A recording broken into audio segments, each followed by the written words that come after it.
Good morning to everybody. My name is Windt and welcome this morning to Timeout. I trust wherever you find yourself that you've had a little bit of chance to also have time out, because I believe as much as we are busy and life is busy, we all need a bit of time out to just focus again. If you're watching this post or this broadcast this morning, I want to say that if you have a comment or a suggestion, or maybe you have a personal need you want us to pray for, please use my WhatsApp number that's appearing. And if you send that suggestion or comment or need, I will personally get back to you as soon as I can. So thank you for that in advance. Now this morning, I thought I would share with us about how do we align ourselves with the direction that we're wanting to go in. I don't know about you, but I find there are many people that say to me, Jack, I'm frustrated because, I really want to go in this direction with my life, my career, my family, whatever it may be. And I just find, my vision is there. I'm sincere, I'm really trying hard, but I'm frustrated because I just don't seem to get into that direction. I don't know about you, but if you've ever experienced that, the problem that your alignment is not quite there when it comes to the direction that you desire to go in. And then I was thinking about, motor cars, because everybody knows motor cars, and I suppose we all love motor cars. And, in the last 150 years, motor cars have had a dramatic change in their makeup. I mean, the advancements is tremendous, whether it's their motors, their horsepower, their power to weight ratio, their interior with the technology and Bluetooth, their safety, everything about motor cars has changed dramatically. But whether you have a 5 million rand car or a 10,000 rand car, it all rests upon 4 tires normally. And it's those 4 tires that keeps that motor car on the road. And if it's not, then doesn't matter what it consists of, it won't function. And so I was thinking about a book that I read once called Halftime by an author called Bob Buford. A very good book, by the way. And in this book, at halftime, he describes that everybody goes through a halftime in their lives. And at that halftime, they have an opportunity to have a time out to assess what have they done and where do they still want to go. And I guess it's similar to a lot of sports. There's a literal, many sports, a thing called timeout, where the coach would say timeout, and he'd bring all the team players together to say, guys, what are we trying to do? Are we keeping to the rules and our plans, and where are we going? And in some games there's a literal halftime where you've played half the match and there's still half a match left, and at halftime you get into you get yourself into the locker room, and then you discuss, guys, our objective in this game is to win, because that's what normally sports is all about, to win and to outsmart the opponent and sometimes to beat the opponent.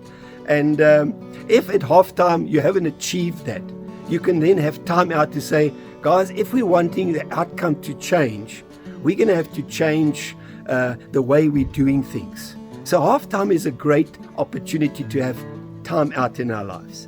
And Bob Buford goes on to say, just to summarize it, he says a lot of things that, sometimes in the first half of our lives, we strive for success because everybody wants to be successful.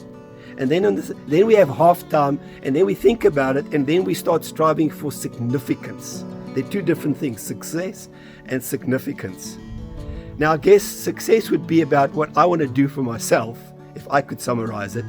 And significance is when I have time out and I think, what would I like to do for other people? That's what makes me significant as a person. Now, going back to our motor vehicle, I had a spiritual father who was also my mentor, a great man. He passed away, unfortunately, Pastor Trevor Yoko, and he taught me, and he had a saying that a lot of people heard, in life, what really matters is where the rubber hits the road. And I guess when it comes to a motor vehicle, where the rubber hits the road is critical. If you're riding in your car on the highway, just imagine, and all of a sudden your car or your chassis or your car is pulling to the left, or your wheel is pulling to the left because your wheel alignment's out, or to the right, you can say to yourself, listen, there's a problem. This wheel is telling me we're out of alignment with the rest of the body. Or I can just be smart and say, I'm just going to turn the steering wheel in the opposite direction and correct it temporarily. But you know what's going to happen if I don't fix that? I'm going to wear out my tire, and it's going to become an expense to me, and my car is going to become, or my vehicle or my motor car is going to become unstable. So that's one of the ways of solving it. So when I'm driving there, my wheel is trying to tell me you're out of alignment with the rest of this vehicle. And so this morning, as I share with you, how do we align ourselves in the direction we wanted to go? I thought about the 4 tires. Tires haven't really changed that much in the last 150 years compared to what the rest of the vehicles what the rest of a vehicle has changed, and the chassis and everything that goes on top of a tire. Tires in the 18th century, a guy called, I think, John Dunlop and Charles Goodyear were one of the first guys of many to patent using rubber tires. But rubber is rubber, and I mean, they've advanced it, but it's still just where the rubber meets the road. So tires haven't really changed that much, but it's still important to have tires. Doesn't matter what your vehicle looks like. So I thought, what are the 4 things that we can do? What are the 4 tires on our vehicle that we need to align so that we can go in the direction in life that we want to, and not get frustrated? And so I thought the first one is that we need to align our priorities with our goals. If we don't align our priorities, what we think are important, that's what a priority is, with where we're wanting to go, our goals, we will get frustrated because one of the 2 will be pulling either to the left or they'll be pulling to the right. The second one would be we have to align our faith with our vision. I'm from Johannesburg, and if I have a vision to go to Durban and see myself on the beach, which I'd like to, especially during this lockdown time, nothing will happen if I'm sitting in Johannesburg and I don't go and get in my motor vehicle. I believe I've got petrol, and I believe the vehicle will turn over and get me to Durban. If I don't put my faith and align it with my vision will never come to pass. And then the third tire would be, I need to align my passion with the pursuit I have. It's good to be in pursuit, because we're all in pursuit. We're all running somewhere at speed. It's good. It gives us an advantage.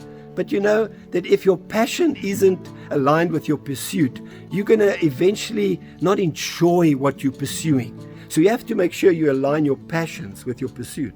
And then lastly, we have to align our efforts we have or make with our outcomes. We all have expected outcomes.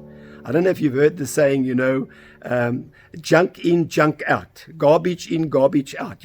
If we don't align our efforts with our outcomes, we're going to have outcomes that are going to be frustrated, and they're going to be pulling to the left or they're going to be pulling to the right. And so I want to repeat again what my spiritual mentor told me. He said, at the end of the day, when it comes to in life, it's where the rubber hits the road that determines in which direction we are going. I want to say thank you for watching this morning. My name is Windt, and this has been Time Out. I'll catch you next Saturday. Thank you.